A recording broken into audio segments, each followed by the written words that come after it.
Okay, so my name is Elizabeth King, and I will be talking to you about earlobe stretching. Do you want to look like a king?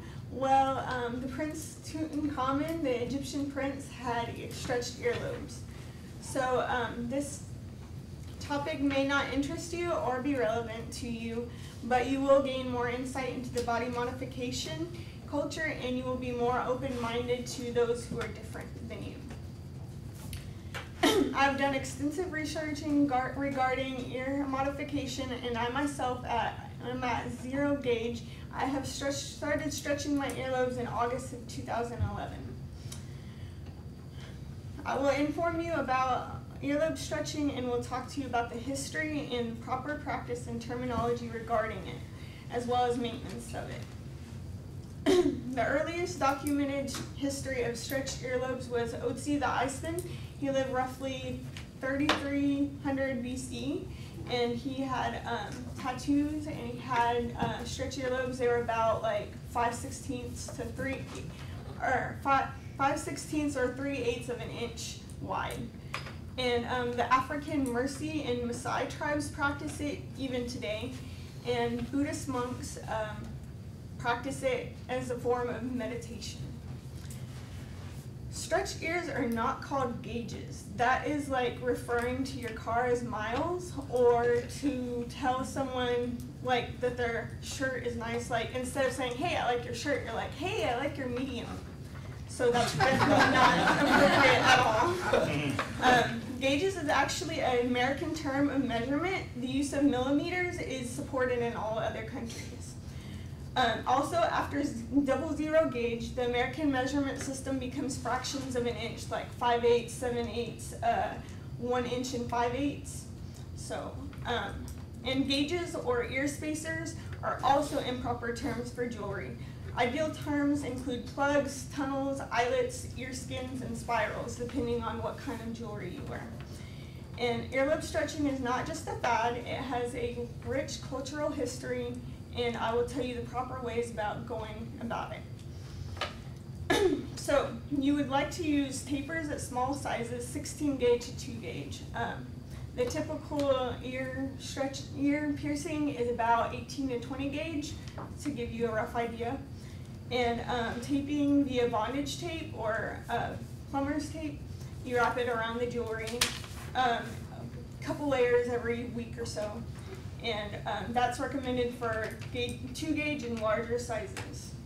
Can also dead stretch at larger sizes, which means wearing heavy stone or steel, titanium, brass, or tugging at jewelry until there is enough earlobe elasticity or stretchiness to fit in a larger size without resistance. You only use tapers to stretch. It's like a needle to make suture closures on a wound. The needles and tapers are a tool, not recommended jewelry for any length of time.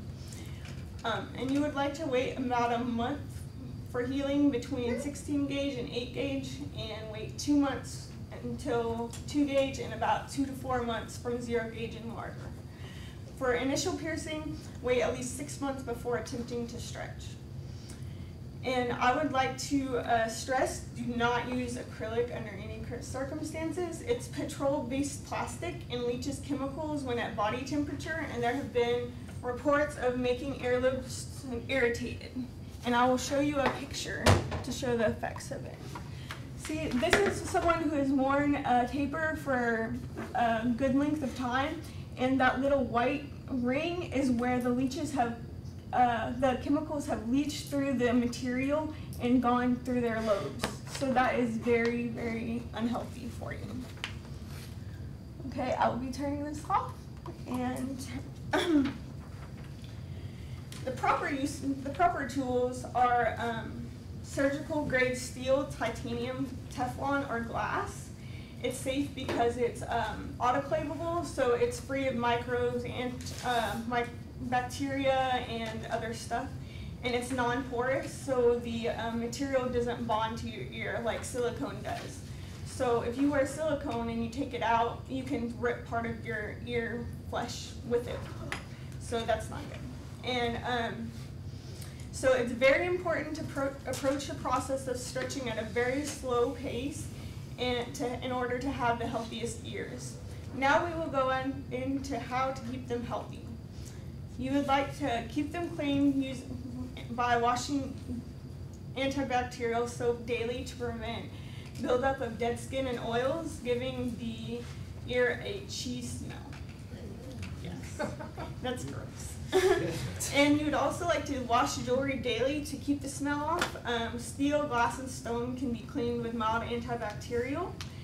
And you do not want to wash bone, horn, or wood. That will mess up the material. They're kept clean by rubbing with a soft cloth, and it helps to put a drop or two of jojoba oil, which keeps it moisturized and keeps it from cracking and keeping its luster.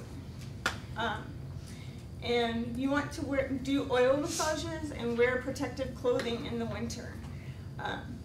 For cleaning them, healing piercings, you want to use a sea salt soap, which is about 1/4 tablespoon of non-iodized sea salt into a cup of warm water. You keep your piercing in there for 5 to 10 minutes daily. And iodized table salt is too harsh to use. It damages as well as dries the piercing. And you want to massage the lobes using various oils to keep them. Can you go down to your conclusion? Oh yeah, okay. So keep them moisturized to keep circulation and stuff like that. And you would want to wear an ear flap to cover your lobes. They're prone to frostbite. So earlobe stretching is a complex practice that requires thought, research, adequate funding in order to modify themselves with the least amount of damage to their bodies. If done properly throughout the process, no damage is done. I'm sorry, but not all people who stretch their ears are hipsters.